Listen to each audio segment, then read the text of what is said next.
The Tuesday, May 20th, 2025 meeting of the Eden Prairie City Council is now called to order. Please rise for the Pledge of Allegiance. I pledge allegiance to the flag of the United States of America and to the republic for which it stands, one nation, under God, indivisible, with liberty and justice for all. Well, welcome to this second meeting in the month of May. Starting in June, for our summer months, we'll have one meeting a month for June, July, and August, just to let you know if you enjoyed so much this evening that you want to come back. Just check our schedule, because usually it's first and third Tuesday, but summer months it'll be somewhere. Usually we split the difference in the middle of that. It's customary at this time of the meeting in the beginning for me to read an open podium invitation to our residents. Open podium is an opportunity for Eden Prairie residents to address the City Council on issues related to Eden Prairie City government prior to each council meeting. These council meetings, as I said, typically occur the first and the third Tuesday of each month. The open podiums occur from 6:30 to 6:55 here in the council chamber. If you wish to speak at open podium, please do contact the city manager's office at 952-949-8412 by noon of the meeting date with your name, your phone number, and subject matter so we can be better prepared for you. Open podium is not recorded or televised. If you have questions about open podium, please do contact the city manager's office. Mr. Getchell, it's always a pleasure these evenings where we have positivity with awards and presentations, so it's no different this evening. I'll turn it over to you. It is, Mayor, council members, thank you. We have a few human rights awards this evening. Our Human Rights and Diversity Commission has, as they've had for the last several years on their work plan, to recognize an Eden Prairie individual, nonprofit, organization, business, or youth for their inspiring efforts to promote human rights and diversity in the city of Eden Prairie. So this is a very exciting night. It's always great to see people given these awards and to have others out here to support them. So I am turning things over to the chair of our Human Rights and Diversity Commission, the Honorable Greg Leeper, and he will walk us through the awards, and I believe he will be introducing the liaison to our commission and other members of the commission to also bestow the awards on some well-deserved recipients. All right, thank you, Mr. Getchell. And city council members, city staff, and guests, as was mentioned, I'm Greg Leeper, the chair of the Human Rights and Diversity Commission. And alongside me is Paja Zhang, our staff liaison, and who's just phenomenal, without which none of this would be possible tonight. It's my honor to introduce the awards, and they're based on the Eden Prairie Manifesto that reaches back to former Mayor Dr. Jean L. Harris. And the manifesto continues the development of a multicultural community which will not tolerate acts of harassment and intolerance, and instead helps us to establish, communicate, and encourages community standards that respect diversity, promote acceptance, and respect for individuals in an atmosphere of caring for others. So in celebration of that manifesto, the Human Rights Award recognizes an Eden Prairie individual, nonprofit organization, business, and or young person for inspiring efforts to promote human rights and diversity and to create this sort of inclusive community spirit through their actions, through activities and programs. And so this year, as we have for, I believe, over 20 years now, the Human Rights and Diversity Commission has selected an individual, a nonprofit organization, and a youth recipient for the 2025 award. So Paja and I will now hand it off to our Human Rights and Diversity Commissioners to come to the podium and introduce our 2025 Human Rights Award recipients.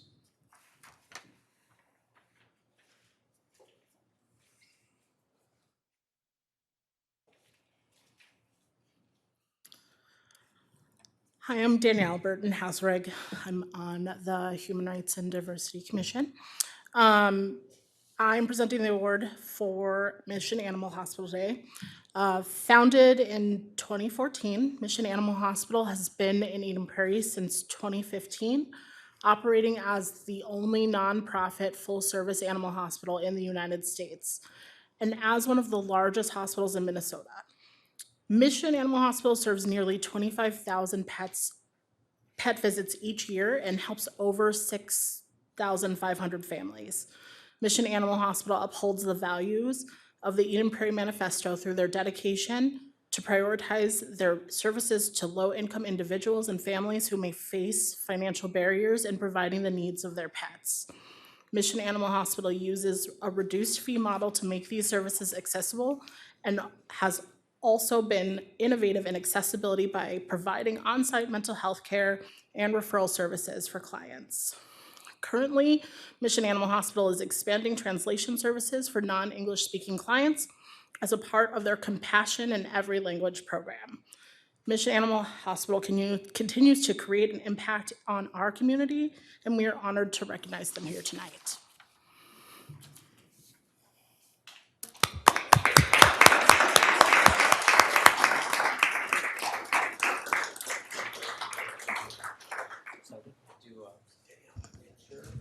Yeah, why don't you,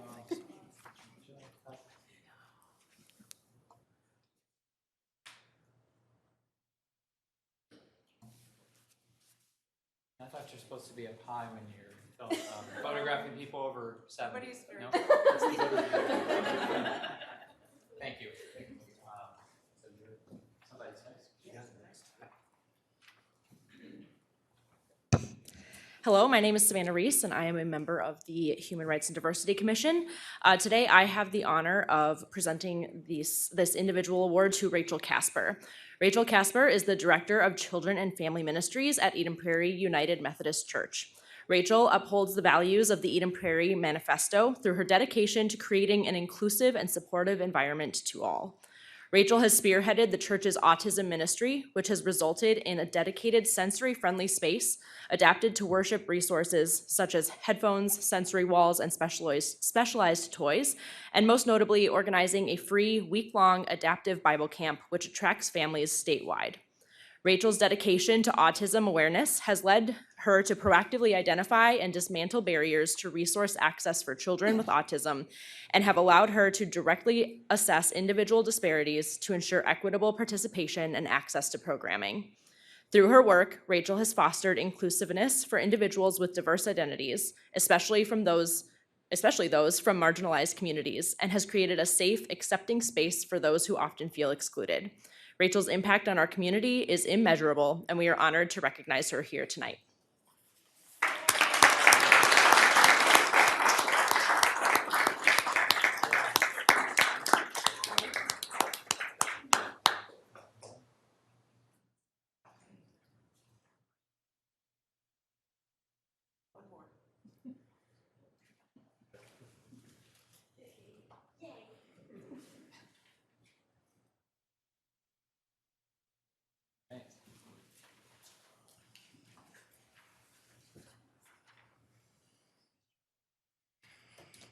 Hello, my name is Shalonda Berry. I am on the Human Rights and Diversity Commission here in Eden Prairie. Today, I will be presenting the Youth Award for Naeem Umar. Naeem Umar upholds the values of the Eden Prairie Manifesto through his dedication to stepping up as a leader to drive progress on creating a safe and equitable space for all.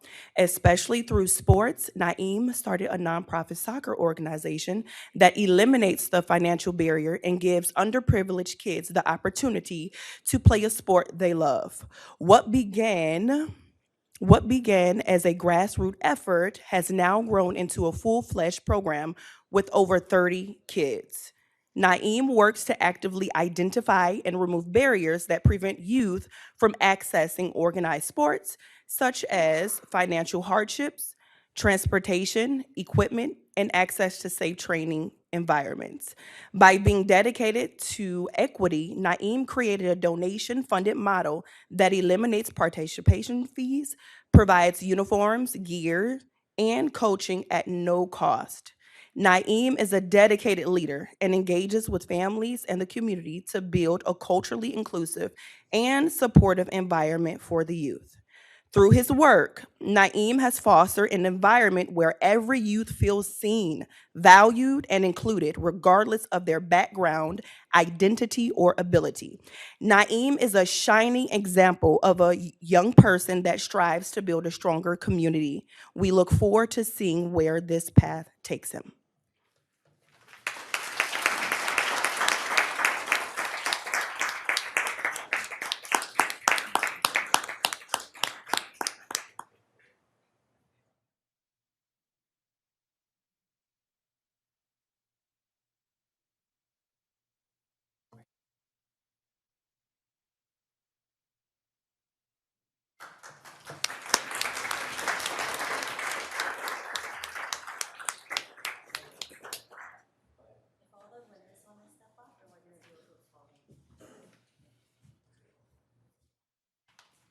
The others counted, but I think this one's like for the website, the city website. See, we have it. I think you all. Oh, what, you're in charge.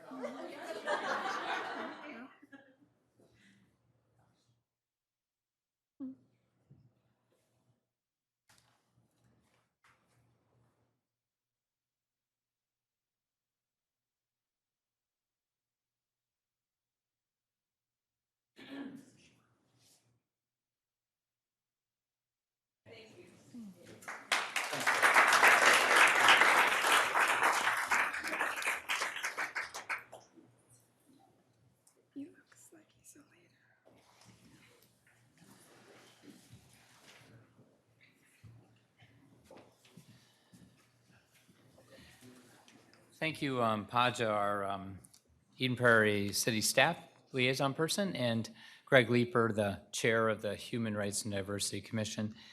And I'm going to, just for a moment, you all walking out, go out into the atrium, but then turn and look at me, because I'm going to say something relating to all of you. I'm going to venture slightly into, I won't say dangerous, I just did, but interesting space. Certainly nationally, DEI, diversity, equity, inclusion, has come under a little bit of a, I think, a misguided but attack. I know from working at United Health Group for 11 years and teaching courses on DEI that I'm preaching to the choir here, but diversity is simply recognition that we're all different. We're all uniquely different. Equity is just the willingness of everyone to treat everyone fairly. Everyone should have that fair shot. And then inclusivity is just how do people feel in terms of the diversity and equity policies? Do they feel that they're being recognized as individuals and treated fairly? I don't see anything wrong with DEI. I'm assuming many people, especially on the HRDC, feel likewise. So I'm proud to be in a city that acknowledges the uniqueness of each of us and tries to treat each of us fairly and worries and cares about what individuals are feeling as to whether they are indeed being treated fairly and acknowledged and recognized. So thank you, Human Rights and Diversity Commission, for what you do. Congratulations again to our winners this year. And thank you to the people of Eden Prairie for at least those who talk to me, believing in what we do as a city and that it still is important to acknowledge diversity, equity, and inclusion. Thank you. All right, with that, Mr. Getchell, I believe we're ready to move on to the agenda. I just want to make sure I'm not. We are, Mayor, yes. Okay. Council, we need to have a motion to approve the agenda. Are there any items you wish to add to that, meaning council member reports or anything? Otherwise, I'll entertain a motion. I'll move to approve the agenda. Second. Any further discussion? All those in favor say aye. Aye. Opposed. All right. Moving on to the minutes, we have two meetings that we're approving minutes on back from May 6th, our workshop and our council meeting held that night. Council, any lines or items or thoughts in there, if you read through them, that you'd like to edit or correct, comment on?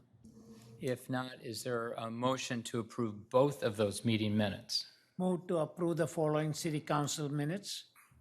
The city council workshop held Tuesday, May 6th, 2025. The city council meeting held Tuesday, May 6, 2025.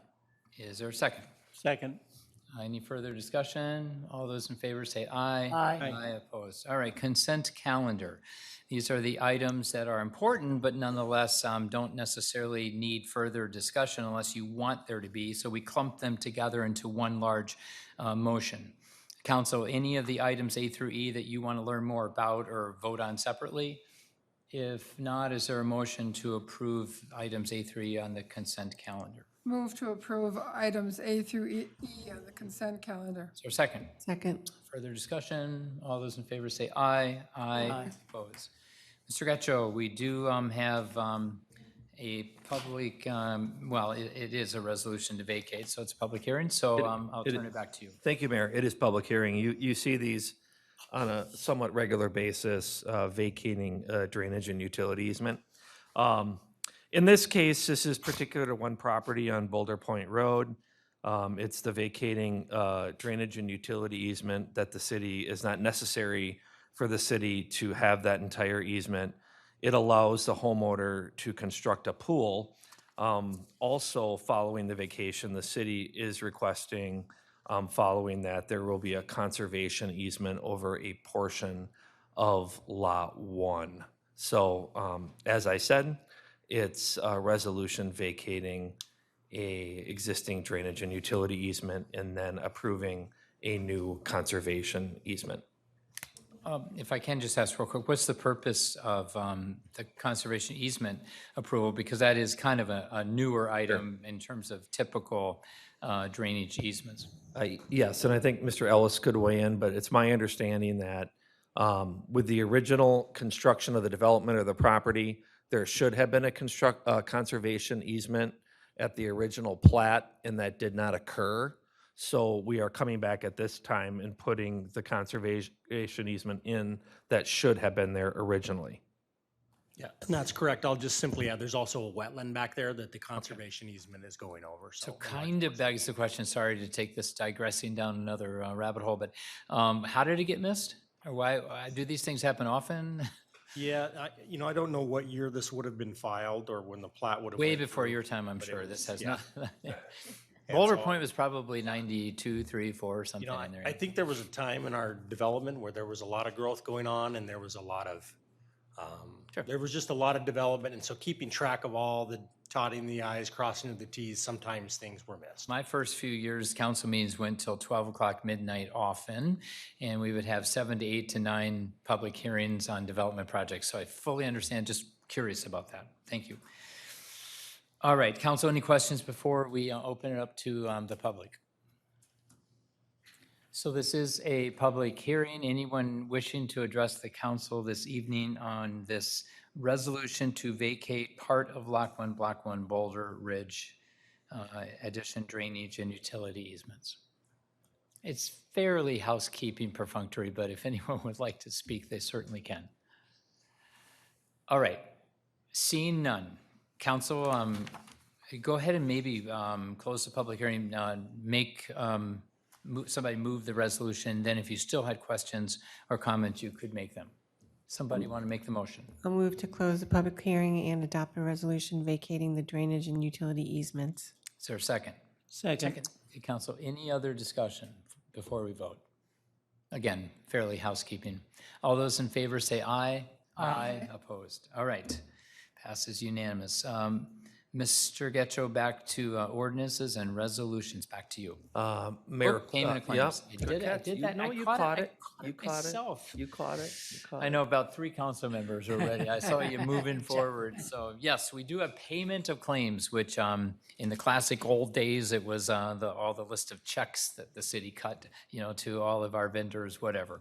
It's pages and pages long, but it's very important that we take responsibility for those. That's why it's going to be a roll call vote. So, council, any payment of claims items, if you happen to, your eye caught it when you skimmed through the pages of the expenditures, anything you want to question? If not, then is there a motion to approve payment of claims? Move to approve the payment of claim as submitted. Is there a second? Second. Further discussion, roll call. Councilmember Freiberg, Aye. Councilmember Narayan, Aye. Councilmember Nelson, Aye. Councilmember Toomey, Aye. Mayor Case. Aye. All right. Now, Mr. Getchell, we do have an item under ordinances and resolutions. Mike. We do, Mayor. We have a few. Couple, yeah. We've been saving up some updates for this meeting. We thought with a pretty quick meeting, we'd bring some ordinance revisions to you, non-public hearing required ordinance revisions. So the first one is related to disposal of abandoned vehicles, unclaimed, found, and surplus property. So we have a city code that spells out pretty clearly, and you can see it in the packet, procedures and processes for how we dispose of equipment and property and surplus items that we have. And you may note there's time frames for certain items, how long we must hold items before we can dispose them, processes for sale and auction and advertisement.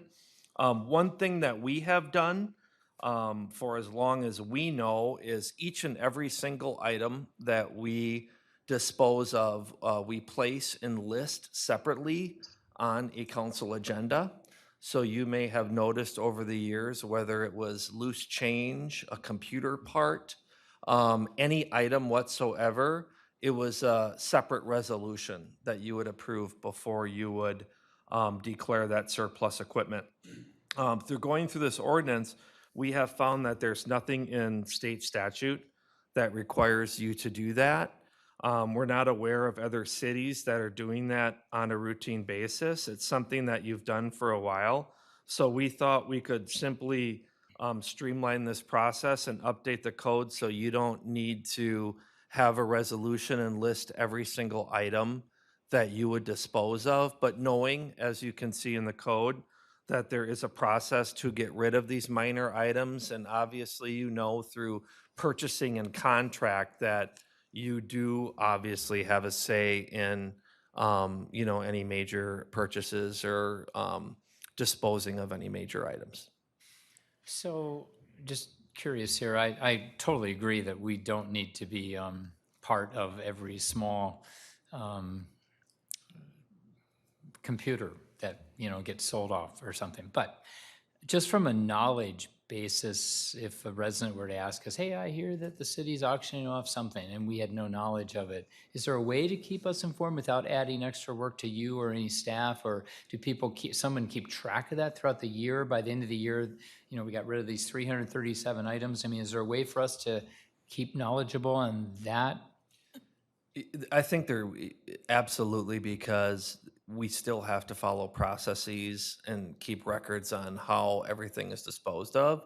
So there could easily be a report generated. And Councilor, you speak up here too. I'm not personally looking for like, here's the long list of 37 pages of it. I'm thinking more the categories. So, oh, we do sell off now and then excess computers, or we sell cars, or we sell a fire truck now. You know, that kind of, if there's categories, I think that's what I'm looking for. I don't know if you all, just to keep me informed in case a resident asked.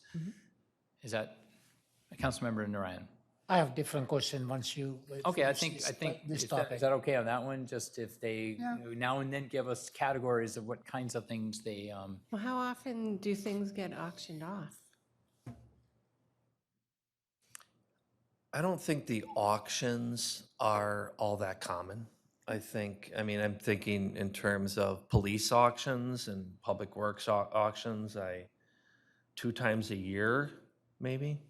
Bicycles are not, bicycles are something that I think are disposed of maybe more frequently. It's not a common occurrence.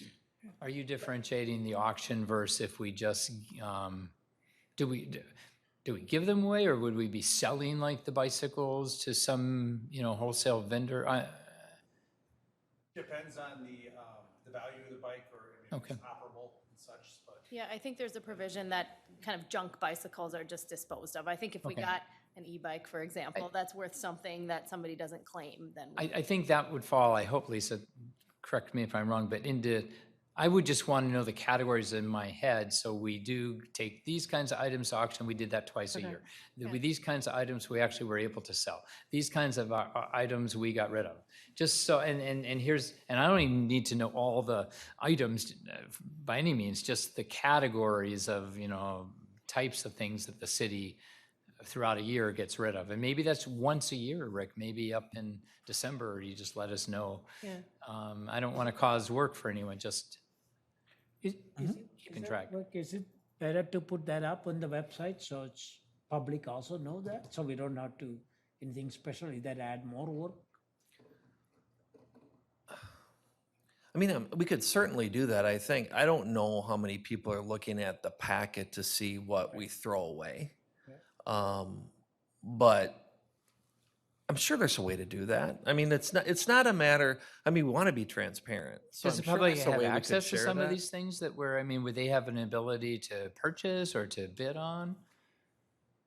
And so, Yeah, absolutely. So if you look in so this ordinance is about you not having to approve by every resolution the action to do Right. the work. It can be done administratively. Right. So then when you actually look at the ordinance, you could see that we list for sale in the paper or in different categories, what's for sale or what's Okay, going to okay. auction or what's bid. So we have processes to do that publicly.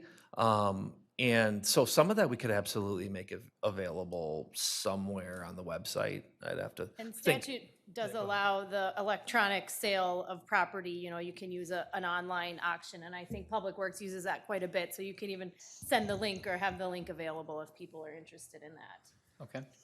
So my background in cybersecurity, so I was thinking, is this extend to servers, PCs, and is any data sitting in there that Rick Getchell's PC got old?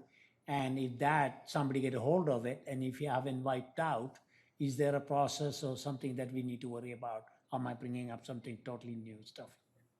I think Potential threat. IT is all over that. We oftentimes with the computer equipment, there's an organization called PCs for People Yep. that you donate all that, and if it's salvageable, they'll refurbish it, you know, and I assume, I don't know if they wipe the data or we wipe the data, or Alicia might know the answer to that. I'm sure it's but- clean, PG. but, Nobody yeah, gets rid of yeah. a computer I just anymore and want to make doesn't sure, totally this- scrub it. Yeah. because nowadays, everything, this Totally. thing has memory, right? Sure. So- That is taken care of, but as you know, like every single piece of computer equipment is listed in those resolutions that All wiped out. go in the packet, but it is wiped out. Okay, thank you. That was. Okay. Thank you for that conversation. We do need a motion then on each of these. So this first one, if somebody would like to make the motion, if you still have questions or comments, you can still make them after the motion. If somebody would make the motion, and we'll get a second.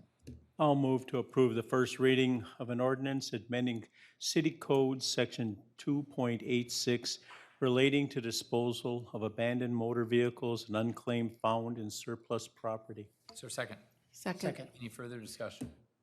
All those in favor say aye. Aye. Opposed. Okay, Mr. Getchell, B. All right, B is straight up, it is simply renumbering and housekeeping and reflecting what is in state statute as it relates to the state fire code and the state building code. So when the fire code was last amended in 2020, several sections were renumbered, and our ordinance updates the numbers in state code to reflect city code. In the same case, when the building code was renumbered in 2007, our city code was not updated to reflect current statutory references. So we're just making the proper references and matching everything up. There is no substantial change to anything in either. Sounds good. Pretty straightforward. Council, any questions? If not, motion? Move to approve the first reading of an ordinance amending City Code Section 9.05 relating to the Minnesota State Fire Code and Section 10.01 relating to Minnesota State Building Code. Is there a second? Second. Further discussion? All those in favor say aye. Aye. Opposed. Mr. Getchell, C. Okay, Mayor and Council, the third and last one relates to Section 537 and Section 540 peddlers and gambling. So kind of two separate things, but in one code amendment, one motion. I'm going to cover peddlers first. So the city, and this is kind of through the police department, regulates peddlers and solicitors, and all peddlers and solicitors in the city need to obtain a permit. So typically, when the city does backgrounding and does permitting, those who have a bad business reputation are not eligible for a permit, and there's enforcement action that occurs. What we're trying to strengthen in our ordinance is we have mechanisms where we can strengthen the provision in our code that the person can be ineligible for a peddler's permit, not only if they have individually have a bad business reputation, so when we're looking at the background of an individual, but also if the company or a business has a bad reputation, we can kind of broaden our enforcement action over dealing with possibly not giving them a permit. So I guess maybe an example would be, you might have maybe not an issue with an individual, but you have an issue with a business. And we're looking at the individuals because we're issuing individual permits. But we're sometimes put in a bind that the problem is with the business. And we want to be able to look back at the business that we're having an issue with and be able to look at both the individual and the business. That's the. Can we take that separate just for a second? Yep. Vote one on the whole thing, but just for questions. Sure, So absolutely. just a question comes to mind. So bad business reputation, and maybe the chief would actually want to come up and just chat for a moment about this possibly, but sounds potentially subjective unless there was, and so So maybe Maggie wants to speak. I can speak to that, and we actually changed the code several years ago to make it objective. So bad business reputation is specific to an enforcement action or sustained finding from the state attorney general's office, another regulatory body, a similar body from another state. So it's not Got it. just we decide they have, or, we know that Somebody they've had told us. problems in Shakopee. Yeah. Some sort of sustained finding. So Excellent. it is as objective as we can make it. Understood. Thank you, I appreciate that. That's the only question I had. Okay to move on to gambling? Okay. Mr. Getchell. All right, thank you. So in gambling, a couple updates. So as you know, because we've dealt with this a few different times, because we went a number of years without issuing lawful gambling permits in the city, and recently we've issued quite a few as it relates to pull tabs. So a couple updates that we would like to make would be, one, those eligible, and I think this follows our practice and what you would want, to be eligible for a premise permit in Eden Prairie, and we haven't had anybody ask for this yet, but we want to cover what would be our preferred route, would be that an organization would basically be Eden Prairie based, that it would hold their meetings in the city, and at least 1/3 of their members reside in the city. So it's kind of keeping the operations in Eden Prairie.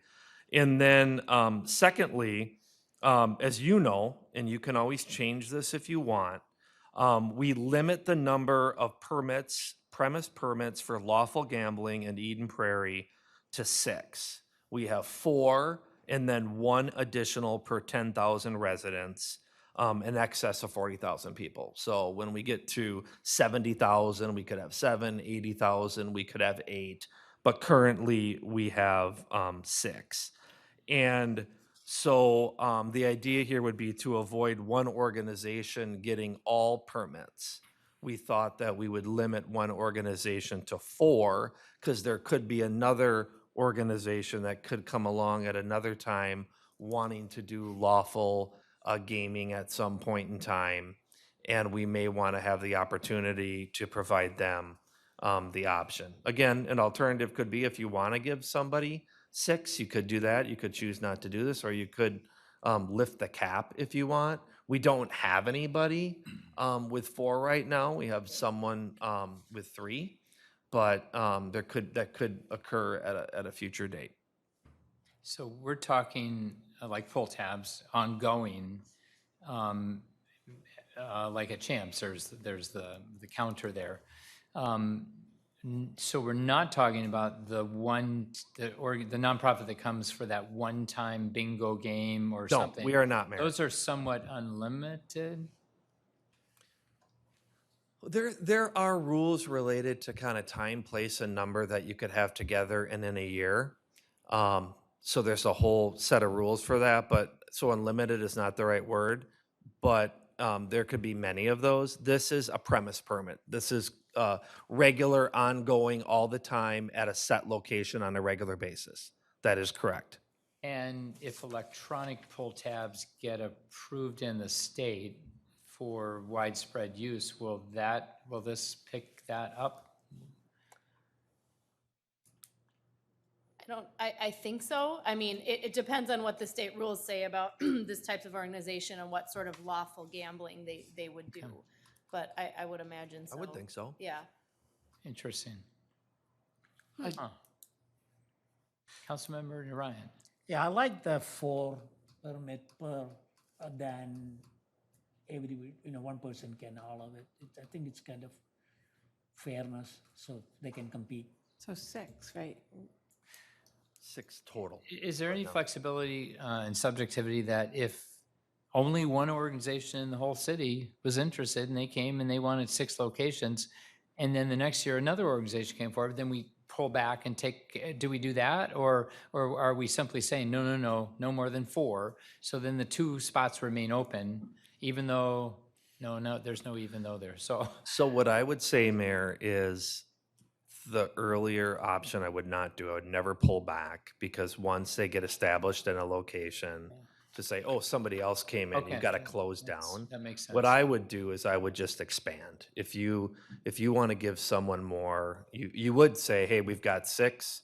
Tough luck if a whole new nonprofit came in, or you go beyond 6. Okay.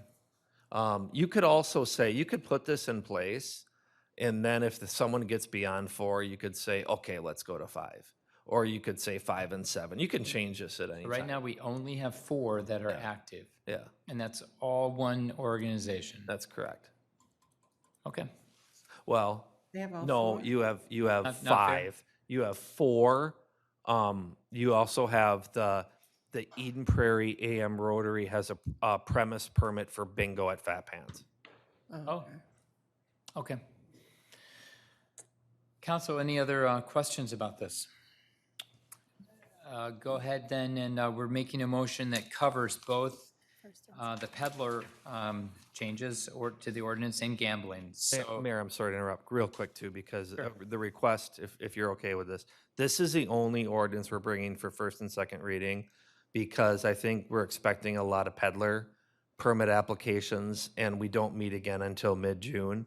So we thought if you unanimously approve this, then upon publication, this can go into effect, and then we can, this is more so for the peddler's permit, then we can get this through without waiting till June. The other ordinances will need a second reading. okay. I guess we could wait to find out at vote time, but if you are uncomfortable voting for this, if you'd be comfortable sharing that now, that would be great too, and then we can have that conversation about what that looks like if we do have to wait, which is, I mean, it's not, except for what Mr. Getchell just shared, it's not the end of the world, I suppose, if we had to wait and then we pass second reading with only 4 votes at the next meeting.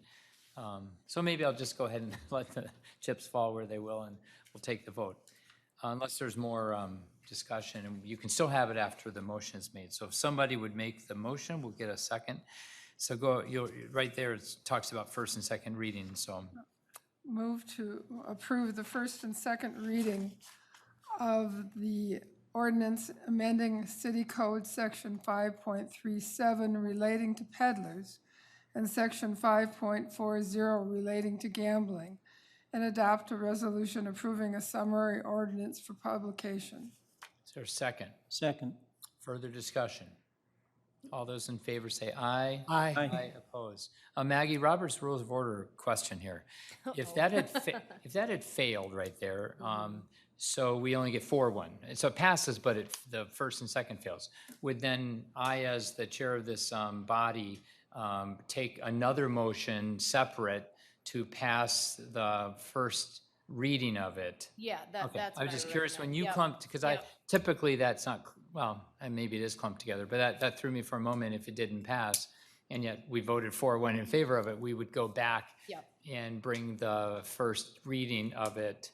Correct. And pass that 4-1 and then have second reading it. Okay. Yep. Perfect, thank you. Just a Robert's Rules of Order clarification. So, Mr.